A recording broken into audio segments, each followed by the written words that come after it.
of charges, allowing Adams to avoid prosecution and jail time. As Minneapolis Police Chief Brian O'Hara in a statement says his officers did their job and that any frustration related to the charging decision should be directed solely at the DA's office. Federal investigators are now also looking into the case. Jeff Manasso, Fox News. California is set to release a Mexican illegal alien convicted of killing 2 teenagers in a 2021 DUI crash. Border Czar Tom Homan says the release is unacceptable. He's been deported several times, which means he's a felon. Re-entry the country after formal deportation is a felony. We will prosecute him and we will deport him. I'll make that commitment. I'll work with Secretary Nolan to make sure that happens. The Supreme Court hearing arguments yesterday on whether parents can opt their children out of lessons on gender and sexuality. The original case coming from Montgomery County, Maryland, where parents claim their kids were reading books on various social issues, including LGBTQ subjects. Education Secretary Linda McMahon with a reaction to the case. Well, I'm not sure what the Supreme Court will do. I think it's a little hard to always guess, but they seem certainly to, at least in their comments, be on the side of parents, as I clearly am, and I think the Department of Education is for parental rights. The University of Louisville agreed to pay a $1.6 million settlement after it fired a professor because he expressed his opposition to so-called transgenderism. Bronson Woodruff has more. AFA talked with Travis Barham, Senior Counsel with Alliance Defending Freedom. He explained how it all started. The University of Louisville hired Dr. Josephson in 2003, I believe, to run their Division of Child and Adolescent Psychiatry. He did a superb job turning the program around, giving it a national reputation. He did such a good job that for 3 years in a row, he earned perfect marks on his annual evaluations. But it was not to last. All this changed in the fall of 2017 when he spoke at the Heritage Foundation outlining his concerns about how gender dysphoria is often treated in children. As soon as he expressed his views, saying that we need to explore what's causing this confusion in children rather than rushing them into medical treatments, some university ideologues worked hand in hand with outside activist groups to end Dr. Josephson's career. Dr. Josephson was demoted within a few weeks. He was harassed, and ultimately, he was fired. Barham explained that because of that, Josephson was unable to return to academia. But Barham said it ended well. After a 6-year legal battle, the university settled this case by paying him almost $1.6 million. They ended his career by harassing him and demoting him and ultimately firing him. But he's continuing to speak out on these issues of gender dysphoria. Barham said the university should have respected his free speech rights from the beginning. Barham said his team hopes this case will serve as a wake-up call to public universities that if they decide to violate the free speech rights of their faculty members, it can and will be very expensive. I'm Bronson Woodruff. Florida Attorney General James Uthmeier filing a lawsuit against the social media platform Snapchat this week. He says he has evidence that minors are being exposed to online predators through this app. 12 and 13-year-olds, they're not allowed to access these applications in Florida. Older teenagers, 14 and 15, can use them so long as there's parental consent and that parents can log in and figure out what protocols they can use to help monitor and supervise their kids. For American Family News, I'm Rusty Pugh. AFA Action takes attacks on the family seriously. The enemies of the family constantly employ new tactics to try to sneak past our radar. They know if we stand together, their evil plans will fail. Your gift to AFA Action allows us to stay vigilant against their onslaught. And if you give this month, you'll receive access to the Cultural Institute video When Your Faith is Illegal by Frank Harbor on AFA Stream as our thanks. You can make your gift today at afaaction.net.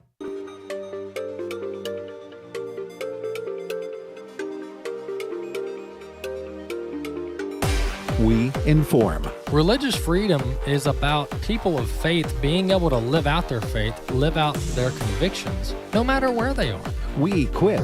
Sacred honor is the courage to speak truth, to live out your free speech. We also rejoice in our sufferings because we know that suffering produces perseverance, perseverance, character, and character, hope. This is At the Core on American Family Radio. Welcome to The Core here on American Family Radio. Walker Wildmon here with you on this edition of the program. It's good to be with you live here on American Family Radio.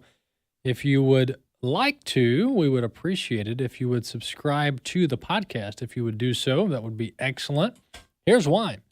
not only does it help our numbers and our algorithm to reach more people through the podcast platforms, but it also helps you get the content right to your mobile device each and every day. So if you go to your podcast library, whether you're on an Apple device, Android device, or otherwise, even on Spotify, you can type in At the Core, and this show will queue up, and you can click the subscribe button, and then the show will be loaded in your library each and every day. Let's turn our attention to the scripture. We're in Proverbs chapter 7 this week. Proverbs chapter 7 is about a son, a young man who falls for an adulterous woman, who commits adultery. Her husband is away from the home, the passage describes here, and the young man falls for her ways. But what you notice as you read the passage is that he put himself in a not so good position. He put himself in a vulnerable position to not only be tempted, but to also sin. And there's a lot of wisdom that we can draw from this proverb. But the main thing that I want to pull away from it, as I did on Monday, is that as believers, there's times where temptation or sin comes around us, and it's completely unexpected, and it's not because of an action of our own. But there's also other times in life where we actually put ourselves in positions that we shouldn't have done, have put ourselves in. And that's the specific area that I'm talking about today, and this proverb addresses, Proverbs chapter 7, is that we don't need to be like the man who put himself in the path of the adulteress, but instead we should turn away from situations and opportunities to be tempted and to sin. Instead, we should turn the other direction and flee. The scripture says we should flee sin, we should flee temptation, and never look back. So as believers, we have to be diligent, and we have a responsibility to not put ourselves in situations where we are tempted or where we sin and disobey God. That's Proverbs chapter 7, the entire chapter there. We have some events coming up this year. I've been talking about a lot of them. We're going to actually highlight the AFA at the Ark here coming up pretty soon. And there's a few other that I want to mention. The Activate Summit is the most pressing one. This is coming up in June, and we still have registration open. It's not at the discounted price that we had it at, but the summit is still available for registration. You can go over to activate.afa.net, activate.afa.net. That summit is June 12th through the 14th, and we will leave a registration open, let's say, for a few more weeks. Let's just say that. I don't know the exact date, but for a few more weeks. And then we'll close it out for the summit this summer. That's the Activate Summit. That's coming up in June. Todd Herman's going to be there. Dr. Alex McFarland's going to be there. Dr. Frank Turek is going to be there. Ed Vitagliano, Abraham Hamilton III. Those are some of your main session speakers. And then we'll have our kids track, our Activate Kids track, and we will have some panel discussions as well. We'll have worship time. It's going to be a great time of fellowship and encouragement, biblical worldview training. That's our Activate Summit coming up in June. And then the other events that I want to mention coming up in October, which will be here before you know it, we're taking our first ever trip to Boston. So we're going to tour much of America's early historical sites in the Boston area. So we're going to do the Freedom Trail. We're going to go to Plymouth Rock. We're going to go to John Adams' home. We're going to look at the Mayflower replica. And there's just over a dozen or more, close to 24 sites that we're going to visit in Boston. It's going to be a great trip. It's going to be in October. So Lord willing, we'll have some pretty weather there that time of year. And then in 2026, early in the year in 2026, about 11 months from now, we're going to be going to Greece and Israel back to back. Technically, Israel first, Greece second. That's going to be in March of 2026. And the Greece one's a brand new tour as well. That's Footsteps of Paul. So this is our first time to go to Greece. We're going to actually travel the footsteps of Paul, some of his writings there. We're going to go to Corinth, Thessalonica, Athens. That's in Greece. And then, of course, Israel's the tour that my parents have been doing for over 25 years. So we're going to go back to Israel and show pilgrims the land of the Bible. All of that is available over at wildmangroup.com. You can check that out, wildmangroup.com. Check out those various tours that we have upcoming later this year and early 2026. All right, into some of the news stories I want to get to in the few minutes we have left. This Abrego Garcia, this El Salvadoran man that was deported, illegal immigrant, by the way, that had a deportation order, I believe 2 deportation orders that were ruled on in 2 separate courts. And he did have a do not deport ruling based on claimed asylum privileges, which is very much disputable as far as the veracity of that. But nonetheless, he's a non-citizen. So he's a non-citizen, thus the Trump administration deported him. And he's in El Salvador now, which that's his home country. So what better place to be than where you were born, where you're from, instead of us having to use taxpayer dollars to house you here in America. But nonetheless, we're not going to get too far in the weeds there. But I did want to play this clip, noting that there's this whole talk about due process. And Representative Darrell Issa from California, Congressman Darrell Issa, he notes that this illegal immigrant had multiple experiences and multiple opportunities at due process that were carried out. So it's not as if this was the wild, wild west, the Trump administration just disregarded everything.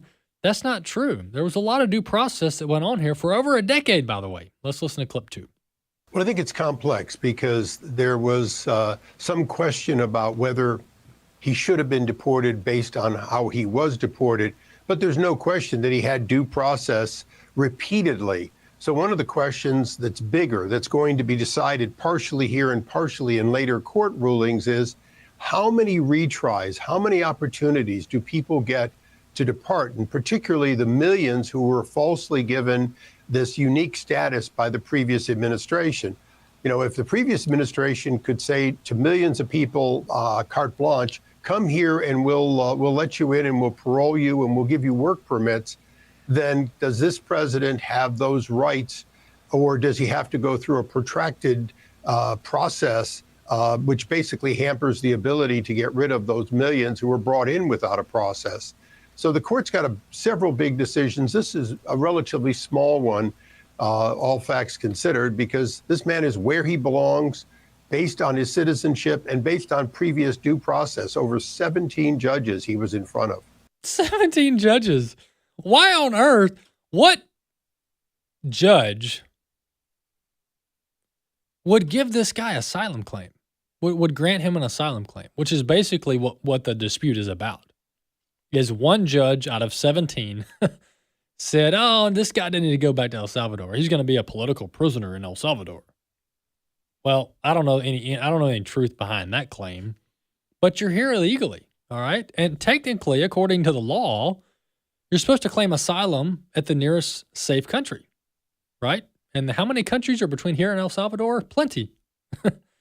With one of the largest being Mexico, all right? Our southern partner, where you can claim asylum at the U.S. Embassy, all right? So there's multiple layers to this, which I would argue make this gentleman eligible for deportation. But nonetheless, the point I want to raise is something that a lot of people aren't raising, and I actually haven't heard anybody talk about it. And that's the fact that lawlessness seems to be easy. Lawlessness seems to be streamlined. Lawlessness seems to be uninterrupted, unimpeded. But when law enforcement comes, and when the law enforcer shows up, all of a sudden we got to halt everything. We need due process. Well, what about like the reverse due process of people not entering our country illegally? What about that? And so Biden and the courts don't weigh in on this, right? How many courts told Biden that he had to send his folks to the border and they had to stop the invasion. Where were the courts then? Oh, well, you've got to have standing. There has to be harm. Oh, there has to be harm. Okay. Well, how about the 100,000 Americans dying every year, more than that actually, dying from fentanyl overdoses? Well, there has to be harm. There has to be damages. Oh, okay. Well, what about the little girls being raped by MS-13 members? Well, there has to be a specific case. Oh, okay. We can come up with plenty of cases of harm. We can come up with plenty of cases of damages. We can come up with plenty of victims. But Biden and his corrupt crew, at the behest of the globalists and those who want to literally bring our country to its knees, they looked the other way, and the Department of Homeland Security actually facilitated this, so they actively participated. There was no looking the other way. They were driving the buses. They were flying the planes. The Biden administration facilitated the largest human smuggling operation in world history. In such a short period of time. Millions, in a 4-year window, tens of millions were imported into our country illegally. The federal government helped it. They helped the situation. They drove the buses. They did the processing. They released them into our streets. And I don't remember one judge that said, no, you can't do that. Turn the bus around. Turn the plane around. You can't do that. This is against federal statute. And so we've streamlined lawlessness, but we've got to pump the brakes on law enforcers. It's upside down. It's so upside down. And this is why the Trump administration it seems like they're being kind of rebellious and careless about how they're going about this. But folks, do you understand how much work would have to be done to patch up the damage that Biden did? Do you realize? Like right now, with all of these ridiculous court orders, there's no way that Trump is going to be able to reset us back to where we were before Biden. The numbers just don't line up. When you look at the deportation numbers between Clinton, between Bush, between Obama, and between Biden, these guys deported tens of millions of people. I think Clinton's numbers were over 10 million.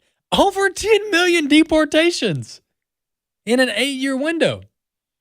And here Trump wants to send a plane of 30 MS-13 members that are non-citizens back to their home country, and the courts are going, no, bring them back. We want MS-13 in our streets.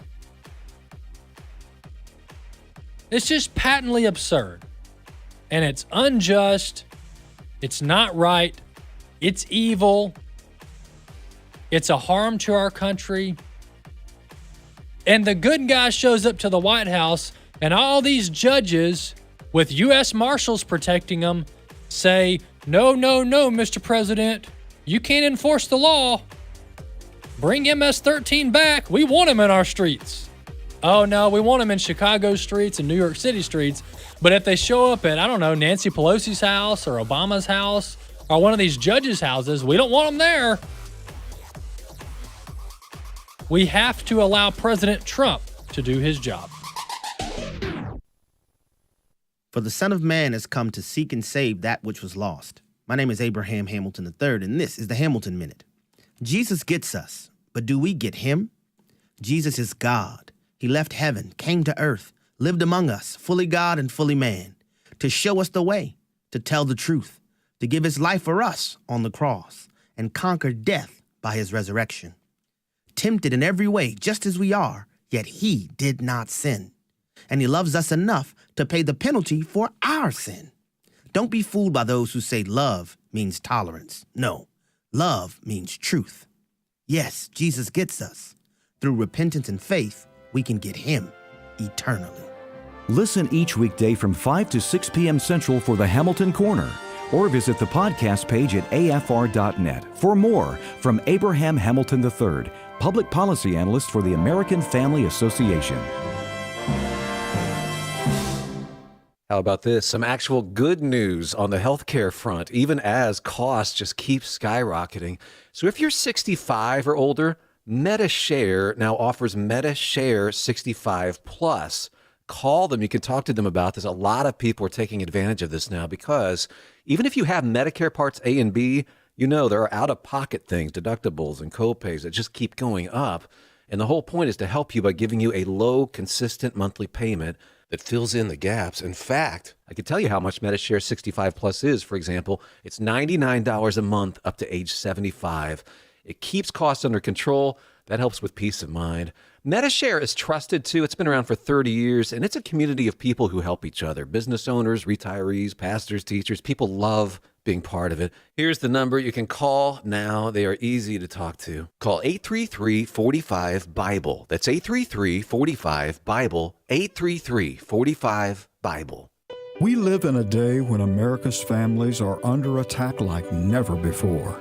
Buddy Smith, Senior Vice President of the American Family Association. The war against biblical principles rages on numerous fronts: the internet, Hollywood, Washington, D.C., America's corporate boardrooms, and the list goes on. At American Family Association, we're committed to standing against the enemies of God, the enemies of your family. And we recognize it's an impossible task without God's favor and your partnership. Thank you for being faithful to pray for this ministry, to give financially, and to respond to our calls for activism. What you do on the home front is crucial to what we do on the battlefront. We praise God for your faithfulness, and may He give us many victories in the battles ahead as we work together to restore our nation's biblical foundations. At the Core podcasts are available at afr.net. Now, back to At the Core on American Family Radio. Welcome back to The Core here on American Family Radio. Walker Wildmon here with you. Second segment underway. And, I talked about in the last segment about people in our country being victimized, American citizens being victimized by illegal immigration, by fentanyl, and by human trafficking and otherwise. And the evil is just rampant. And we have a president who's trying to do something about it. And these black-robed judges who think they know better are just so eager to step in and prevent the law from being enforced. And there's another area that there's a similar situation as far as victims goes, and that's children. And this whole LGBTQ insanity and the targeting of children, which is, 10 years ago, the argument before the Supreme Court, the media narrative, rather, in 2015 was, well, two adults ought to be able to, get quote-unquote married. And this doesn't affect Christians. This doesn't affect people of faith, and definitely has nothing to do with children, right? That's what they said. And 6 months later, we were over in North Carolina trying to keep men out of girls' bathrooms. And that's how quickly they pivoted. And now we have the surgeries and the cross-hormone treatments. It's just kind of become the wild, wild west. Katie Faust is on with us. She's founder, president of Them Before Us. She also hosts a weekend show here on American Family Radio. Katie, welcome back to the program. Always a joy to be with the AFA family. Thanks for having me back. Yes, absolutely. Well, we've got you on two segments just because this topic is deserves it. And I know you've done much more time on this subject with other hosts. But let's talk fundamentals, and then we can kind of get into maybe the weeds a little bit. But let's just talk, explain to our audience who maybe haven't heard this argument or it's rather new to them, the focus on children and what children suffer with when mom and dad aren't there. And when it's two daddies or one mommy or surrogacy, IVF, there's 100 different scenarios we could talk about. But just focus on the viewpoint of the child and what their needs are. Yeah, I think there's that old saying that says there's one way to stand up straight and there's a million ways you can fall down. And that's definitely the story with marriage and family. We've been studying family structure for decades. There are things that we know that leads to child thriving and stacks the deck in their favor when it comes to their physical, mental, emotional, academic, and relational health. And those factors are their mother and their father married to one another, loving them and loving each other every day of their life. And that means that marriage is a matter of justice for children. But that also means that we have to be very skeptical of modern reproductive technologies that sever a child's connection with their mother or father at the moment of conception, or allow you to rent their mother's womb and then ship the child off to unrelated adults who could live across the world. It means that we need to re-examine the way that we think and talk about divorce, because that has been one of the most catastrophic evolutions in the area of marriage and family when it comes to child well-being that we've seen in our country over the past several decades. And it means that we need to think about adoption, not as a means where adults get kids, but where we seek to restore something that was lost to the child. So we kind of go everywhere in the them before us world because we are serious about putting them, the children, before us, the adults, on matters of marriage and family. If someone from the White House were listening and we needed to speak to the IVF issue, because President Trump, and I'll grant him a little bit of grace here because he can't be an expert in everything. And I think his hunch towards IVF and talking positively about it is he just views it as another way to have kids, right? Now I think he's been briefed more on this since he kind of came out with after the Alabama State Supreme Court ruling and started speaking to this. And I know the White House has tried to get Christians in his ear to explain the moral and ethical concerns with IVF, but explain the problems with it, because the benefits are, you can easily describe the benefits very narrowly, but how this stuff can go wrong is like, it's massive how the IVF technology can be abused terribly. Yeah, well, I agree with you that I think his motivations are largely good. I mean, he said straight up, we support IVF because we want more babies. And I'm like, I also want more babies. Mm-hmm. But the goal cannot be a la Elon Musk style of I'm going to have babies with whatever baby mama happens to be in my orbit. Because babies don't just need their life, they need their mother and father, right? It's not just any way of getting more children into the world that we need to be concerned about. We need to do that in ways that respect children's fundamental rights, their right to life, their right to be known and loved by the two people responsible for their existence in a lifelong married home. So the problem with IVF overwhelmingly is that it violates both. Even though it's hard to get the numbers because the world of big fertility does not track or share what they do with these little lives, it's a very safe estimate that big fertility destroys more embryonic life every year than Planned Parenthood does, by a magnitude of 2, 3, 4, maybe more. And so unfortunately, while we do see blessed, wonderful, precious 90,000 children born through IVF every year, that is a fraction of the number of children created in laboratories, the vast majority who are going to lose their right to life because they are genetically screened out of existence, sex selected out of existence. They will not make the grade. They will be frozen forever. They will be thawed and then discarded, or they'll be donated to research. So our objection to IVF at them before us is not because we don't love these children. It's because we love the 93 to 97% who will never be born alive, even after they're made in glass, in vitro, in IVF. Let's talk a little bit about adoption, because obviously adoption is a reality for a lot of people around the country, and to a degree, I think adoption is biblical. When the circumstances properly line up, because after all, we were grafted in, we were adopted into the household of God. So it's indicative of how God deals with us as lost people that come into the household of faith. But that doesn't mean that it's perfect or ideal or how it was supposed to be. So talk about that kind of moral dilemma where we understand adoption is going to happen, right? It's a necessity. It's needed. There are children who don't have a mom and a dad or a dad for a variety of reasons, but we shouldn't aim for that, for people to be fatherless or motherless. That shouldn't be a goal. that should be an unfortunate situation that we're trying to repair, right? Yeah, that's really well stated. And repair is the right word there because there is loss. Adoption begins with loss, certainly for the birth mother, definitely, I think for the birth father too, but absolutely for the child.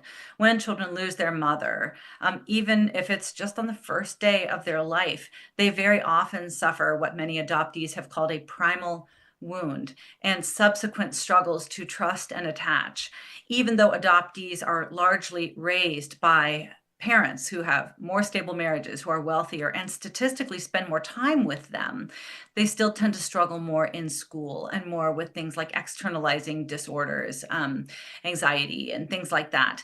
And that's because these children are having to do something that no child should have to do, which is detach from the only person they know the day that they're born and reattach to biological strangers. Now, you can acknowledge that, and you should acknowledge that, and you can still say that adoption is redemptive. I mean, I'm an adoptive mom myself, but I will also tell you that I can't fully compensate for everything that my son has lost. We need to see adoption as a just society's response to children who have suffered the loss of the two people to whom they have a fundamental natural right. And that is what adoption is all about. It is seeking to mend that wound. And sometimes you can. But sometimes with adoptees, it's never fully healed on this side of heaven.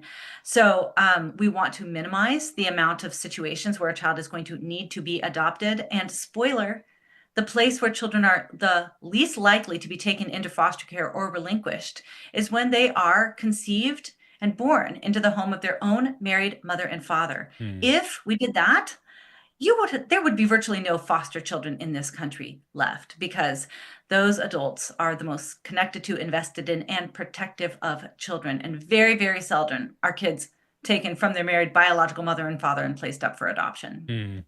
Let's talk about government intervention here, because my instinct is no, I don't want the government getting involved. And probably 80% of the time, that's probably a good answer, a good instinct.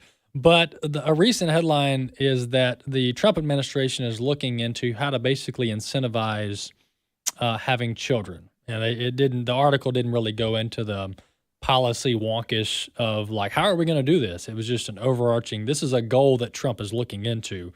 And it talked about like a $5,000 basically baby bonus. But what would you say to that? Number one, do you think the government really needs to get into this business of incentivizing having children, or maybe it does with guardrails? What's your reaction to that?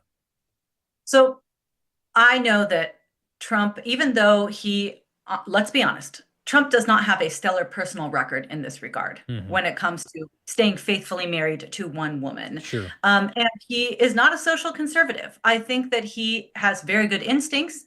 I think that he understands what the people at the grassroots want, and that's all really, really important. But I don't think that he's operating at a convictional level here. But I will say that probably the people in his orbit are. And many of them also recognize that we are just on the precipice and sliding very quickly into a population winter. I mean, if you still believe that we are dealing with an overpopulation problem in this country or across the world, the 1990s called and they want their talking point back. That is absolutely not where we are today. Right now, we are in a place where our total fertility rate is below replacement rate. We're at 2.1 is what you need to have on average if you're going to simply sustain your population. We're at 1.7. About 70% of the world today lives in countries below total fertility replacement rate. It is actually the biggest catastrophic situation that nobody is talking about. So the instincts of Trump and his administration is correct. We need to incentive, and the way that, let's be clear, the left knows this, but the way that they've been wanting to deal with it is to import people. They have flooded the border because part of that is because they understand that we're in a demographic crisis. That's not the solution. The solution is encourage people to have more children. The main way that you do that is by encouraging more people to marry sooner. A lot of the reason why we're seeing this population decline is because people are delaying marriage and then delaying childbearing. And then many women are missing out on their peak fertility years and then turning to things like IVF or surrogates or sperm or egg donors because they're trying to become a mother at 41 when their bodies were ready to do it at 21. So these movements by the government it's very important in terms of encouraging people to form families, to do it sooner, and to see children as something that should be welcomed, not a burden or something that is going to stifle your freedom or whatever. But I will offer this caveat. There are a lot of countries around the world, Scandinavia, South Korea, Japan, China, who are facing devastating birth dearths. All of them have tried to give people money to try to get them to have more children. And it has largely been ineffective. Yeah. Does it take a bit of the sting off of staying home with your third child? Yes, it can, but it does not tend to change things at a population level. The only thing that does that is religion. You have to tell a better story about men, women, marriage, and children. And the materialist world and the secular humanist world and the utopia Marxist world, nobody has the story that leads people to embrace the short-term sacrifice of marriage and children for the sake of the long-term personal gain and social gain. Only religion does that. So that is why we're seeing higher rates of fertility in Catholic populations, evangelicals, Mormons, and Muslims. To your point about the, whether your kind of comments about how much the government should get involved here made me think of how actually this could go south very quickly. And here's what I mean by that. Now that I'm basically thinking through this as we're talking, which is kind of dangerous on live radio, but the welfare programs, the welfare system, it operates somewhat similar, where it incentivizes behavior, but it's not described that way. It's viewed as aid. It's viewed as being charitable and compassionate, right? Where you incentivize out of wedlock births because you tell the mom they can't have the money unless they're not married. And if you get married and have a husband and increase your income, well, you're not eligible anymore. And you can go back to the original writings of these policies and go, well, that makes sense. We're trying to help only those who need it. Well, okay, but now the end result is that people are intentionally not getting married because it's disincentivized according to the programs. I could see something happening very quickly with this, where you say, all right, moms, you get $5,000 for having a child. Well, okay, so there's no stipulation on marriage. And they might even have a qualifier where it says, well, you can't be married because then your income level's up or something. I could just see this going south very quickly, where it's just an expansion of the welfare state. Because to your point, if it's just about having children, but then we're having the children out of wedlock, and then the crime rates are up, the dropout rates are up, and the poverty rates are up, that's only going to be more of a drain on our systems as opposed to being a blessing, which is where you have citizens that are contributing to society. They're paying into the programs, they're paying taxes, etc. They're contributing in the workforce. I could see this $5,000 baby bonus going south really quickly if it's not structured properly.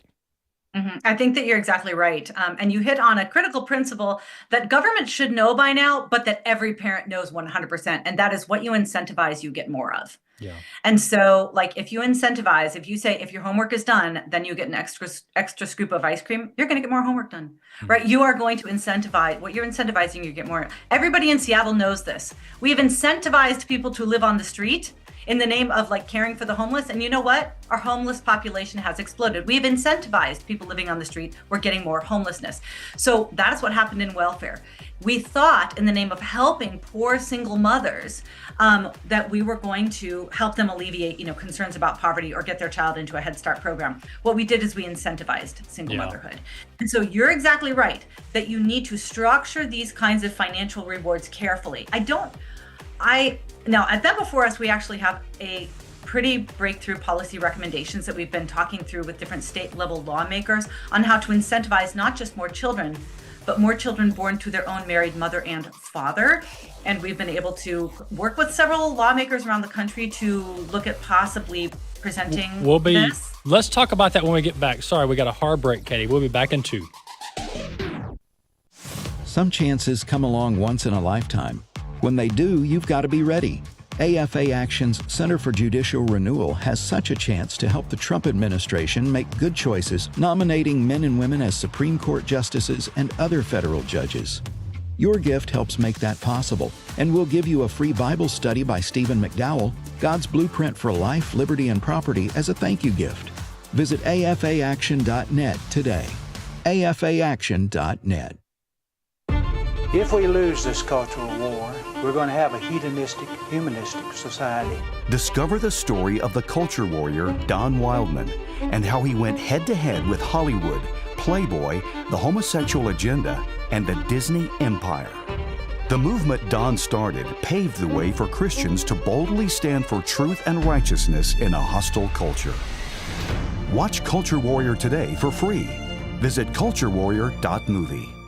These Christians, they've never read for themselves the precious resurrection story. Hey, it's Michael Woolworth with Bible League International, and we love to recount the beautiful resurrection story. It's in all four Gospels, but if you go to John 20, you read where Mary runs down to the tomb on Sunday morning, right? She's met by the angel who asks, "Why are you looking for the living among the dead? He's risen just as he said." Mary runs back to Peter and John. They run to the tomb, and then this celebration of our risen Lord ensues. Listen, Africa is the part of the world where Christianity is growing in the greatest numbers in the world, and yet as many as 9 of 10 new believers lack a Bible. They've never read for themselves the beautiful resurrection story. AFR listening family, you have the opportunity right now to bring incredible joy to Bibleless believers in Africa at $5 a Bible. $60 sends 12, $100 sends 20. It's $5 a Bible. Pray about it and call 800-YES-WORD, 800-YES-WORD. That's 800-YES-WORD, or give it sendbiblesnow.org, sendbiblesnow.org.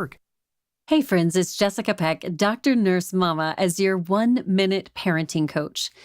Did you know that your physical body can only plow through your emotional being for so long before it sounds an alarm? We all have a mind-body connection. Our emotions have a physical counterpart. We cry when we're sad. Our blood pressure rises when we're angry. This expression of psychological trauma as physical symptoms is called somatization. So I challenge you, pause, slow down, and reflect. Are you silencing physical alarms with ibuprofen, melatonin, or caffeine instead of honestly considering the source? Tend to that alarm before it becomes a raging fire. Let today be the day you have the courage to address it. And I'll see you on the Dr. Nurse Mama radio show right here on American Family Radio. This is At the Core on American Family Radio with your host, Walker Wildman. Welcome back to The Core here on American Family Radio. We're talking to Katie Faust with Them Before Us organization, and I had to be rude like a radio host and cut her off towards the end of the last segment. But Katie, that's probably not the first time you've been cut off, right? Well, and now that I'm hosting a show on American Family Radio, I also am rude to the people that are on with me.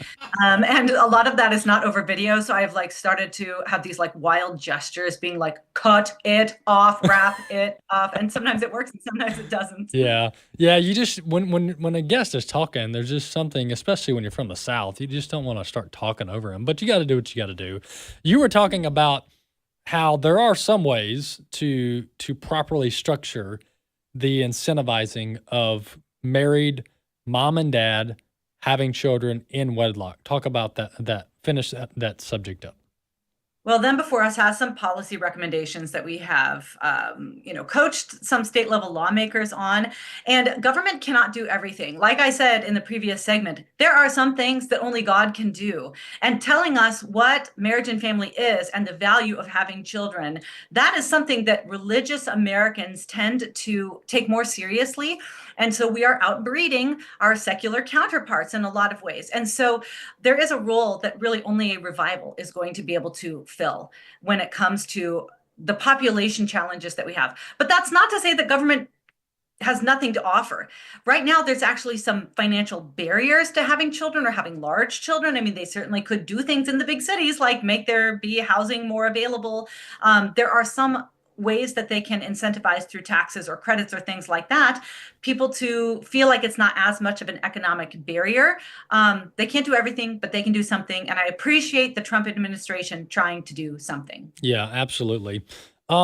Let's pivot to, we've talked about a lot of different things. We've talked about adoption, IVF.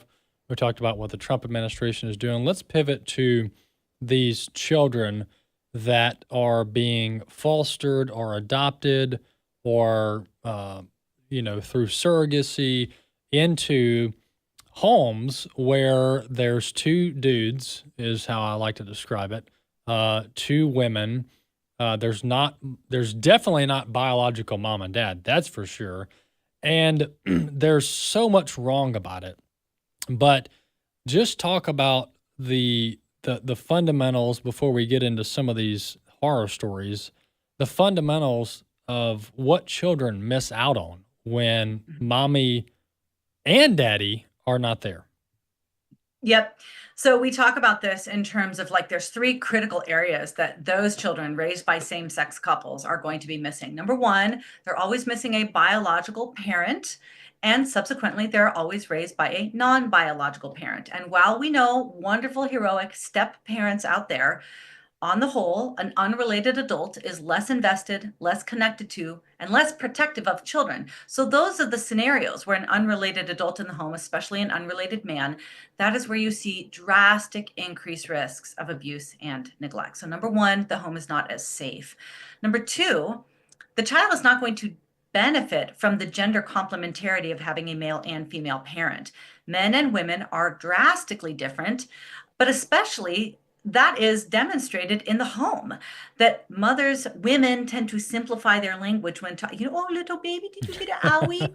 And the dads, they use the same size of words and amount of words with their kids that they use with everybody else, which is like, you wouldn't believe the work day that I had today, but I nailed that spreadsheet. I'll tell you, daddy is up for promotion, So like they've always got these.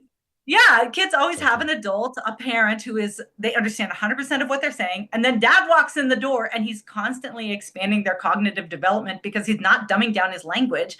Moms, through their natural interactions, their caregiving with children, are honing kids' fine motor skills. Like they're cutting bananas with the butter knife, and they're tying their shoes, and they're taping, and they're coloring. They're using their little fingers. Dads, through their natural interactive play, are developing children's gross motor skills. They're wrestling, they're climbing, they're swinging a hammer. Sometimes they're setting things on fire. Like, women don't light things on fire with their children. Men do. And so when the kids are being raised by two men or two women, they're always missing out on this critical developmental aspect of either mothering or fathering. And then finally, when children are raised by two men or two women, they guaranteed are missing out on 50% of their biological identity. And it is very, very hard for kids to answer the question, who am I? If they can't answer the question, whose am I? And so a lot of these kids are more likely to struggle with identity issues because they've been cut off from at least 50% of the transcendent information that has historically allowed adults or even adolescents to answer that question accurately. I've read horror stories, and your organization has reported on them and highlighted them, and your website actually has testimonies of people who've been victimized, children who've been victimized through this, wild, wild west of so-called parenting and acquiring children is how you guys describe it, which is very accurate. And let me ask you this, and this a lot of hosts wouldn't touch on this because they don't want to get canceled, but I don't really care. Because we own the microphone, but I do want to get your honest opinion on this. So when I read horror stories like the one out of Georgia of two guys that adopt little kids and then they molest them, I think, wow. I mean, did somebody not see that coming? Is there any truth to my inclination or assumption that this type of abuse between two homosexual men that are already publicly engaging in deviant behavior, self-professed deviant behavior by going outside of the one man, one woman relationship, is the data, is that true that these relationships of homosexuals and transgenders and lesbians is more prone to children being victimized? Or is that just kind of an inkling that isn't proven by the data? What's your organization's thoughts on that? So if you want to just talk data, the data that we have speaks to the danger and increased risk of having an unrelated adult in the home. That is exactly why adoptive parents like me and like a lot of your listeners had to go through months of screening and vetting and background checks and home studies and references. And even then, adoptees are at increased risk of abuse. because it seems that we have not yet found a formula that is able to replicate the protective standards that God automatically built into the married biological mother and father household, even with the screening and vetting, which is the closest that we can get. The situation you're talking about, the two guys, that I actually think that their adoption was fast-tracked in some ways. Because why? Because, oh my gosh, we're so tolerant, and we are here to serve the LGBT community. So I bet that there's a possibility that they overlooked some serious red flags in that case. But if you just look at, I often, as sort of a thought experiment when I'm speaking or interviewing, I tell people, like, if you just intend to parent, or if love makes a family, or if the adults are happy, the kids will be happy, or all the different things that we say, in essence, to say that mothers and fathers are optional in a child's life. If all of that is true, then children living with their mother and her cohabiting live-in boyfriend would be doing great. But if you Google the words mother's boyfriend, you're going to see tens of thousands of pages of the most horrific child abuse and filicide that you're going to find anywhere on the World Wide Web. That's because the most dangerous place a child can find themselves in America today is in the home of an unrelated man left to care for the child himself. So what do you have in a situation where it's two men raising a child? Well, now you have not one, but two of the statistically most dangerous people that a child can find themselves with. We pray that things like adoption screening would mitigate some of that. But obviously, in this case, the predatory inclinations of these men were somehow able to skirt around those protections. Yeah. Then it's a major concern because we have things like surrogacy now that will allow anybody that is willing to cut a check to walk home with an unrelated adult. And we have scenarios of single, double, triple men acquiring children through these technologies. And unlike adoption, there's no screening or vetting or background checks for these guys. So Then Before Us has already documented several cases of verified predators or child abusers who acquired children through surrogacy. Yeah, these stories are horrific, and some people can't even read them. Like, and I just read the news articles about, and half the stuff was blanked out about what happened in that Georgia situation. And those stories are all over the place. That's not a one-off, oddity. That stuff happens pretty often.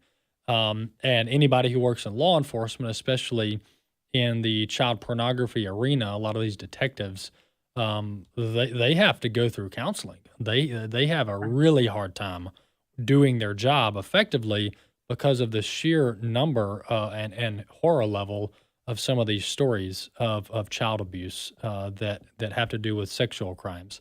Let me ask you one more question, Katie, on where do we go from here? Because this is a daunting task that your organization's working on, but it's a noble one and it has to be done for the well-being of children and families. But we've got transgenderism, we've got homosexuality, and all of these are kind of in their own category to a degree with their own effects. We have unrestricted IVF largely. We've got the foster system. We've got out of wedlock births between a man and a woman. Where do you go first? If you have to do triage, which we're doing triage here, where do you go first? What you need to do is recognize that children come from a man and woman. They distinctly benefit from that man and woman. They get their identity from that man and woman. They are statistically the most likely to be safe and loved when they are raised by that man and woman, and they have a fundamental natural right to that man and woman. If you understood that and believed it, which you should, because it's not just validated by the Bible and scripture, but it is substantiated by the best social science that we have and the testimonies of children throughout the world, what you get then is the answer to everything. If children have a right to their mother and father, you get the right answer to marriage. Marriage is no longer a vehicle of adult fulfillment. It is a matter of justice for children because it is the only relationship that unites the two people to whom children have a natural right. What about divorce? Well, then you greenlight divorce only in cases where children's right to safety or one parent's right to safety is being threatened. Otherwise, the parents need to work it out. What do you do in a situation of an unplanned pregnancy? Well, the child has a right to life and to their mother and father. The answer is for both the dad and the mom to reorient their lives around each other and the child, so both the right to life and right to the mother and father are protected. What do you do in matters of IVF? Well, you only conduct that in ways where no child loses their right to life, which is pretty much 0 cases of IVF. What do you do in cases where you're dealing with infertility and you want to get a sperm or egg donor or a surrogate? The answer is no. The answer is you do the hard things, because the alternative is forcing children to lose their fundamental rights. Or if you are in a stable, loving marriage and you're burdened by the plight of children, then you do the hard thing by bringing in a forsaken, abandoned, or orphan child into your home so that you're bearing the brunt of their loss and they don't have to shoulder it alone. Looking at everything through the lens of what if we put children first solves all of these problems. Yeah, if we do that, and I think that sums it up, Katie. I mean, if we look at this, and I will say, I'll admit, our movement, the evangelical Christian movement and the conservative movement, has really done a poor job articulating this. And during the whole Obergefell battle and in the late 90s, early 2000s, a lot of it was focused on religious freedom. A lot of it was focused on conscience protections. And some of it was focused on what God's definition is, which is important. But that's not the whole picture. And to me, the most compelling case is when we look at taking care of the most vulnerable amongst our society, which is the children and the elderly. That, to me, morally, that's the most compelling argument for the public. And I think that's what gets people to the table. And then while we're at the table, we can talk about, well, number one, this is how God designed it. This is why it works, is because this is how He designed it. And the children matter. They ought to be protected. They ought to be taken care of. Their rights ought to be at the forefront of our policy. And this is more than just about two consenting adults and whatever they want to do on their own personal time. This is way broader than just that dumbed down version that we were told that this was all about. Katie, tell our audience before we let you go where they can read more about your work. Well, first of all, you should listen to the American Family Radio show every Saturday and Sunday. We cover your questions and we hit some trending news, but come to thembeforeus.com and subscribe to our newsletter. Let us equip you to be warriors on behalf of children. Amen. Hey, thanks so much, Katie. Appreciate the work. Great to be with you. All right. Glad to have you on. That's Katie Faust. Her show does air on Saturday and Sunday, as she mentioned, 3 to 4 Central, 3 p.m. to 4 p.m. Central on American Family Radio each Saturday and Sunday. The podcast is queued up every week right there on AFR.net, on the AFR app, and wherever you listen to podcasts. I'll tell you what, those who have just heard Katie for the first time that are impressed, this is why I wanted to bring her and her organization on board, on the podcast lineup, on the weekend lineup, because the focus that they have on protecting the rights of children is an angle and a focus and a vigor that I haven't heard from any other organization or any other thought leader of our time. And so platforming them before us, getting this message out there is a big, big deal. And they're doing excellent work. And we appreciate Katie and her whole team, Josh and others there at Them Before Us. Well, excellent interview, powerful content. Folks, we got a lot of room to go, a lot of way to go when it comes to protecting the rights of children, restoring marriage and family as God designed it, as He intended it. We'll see you next time.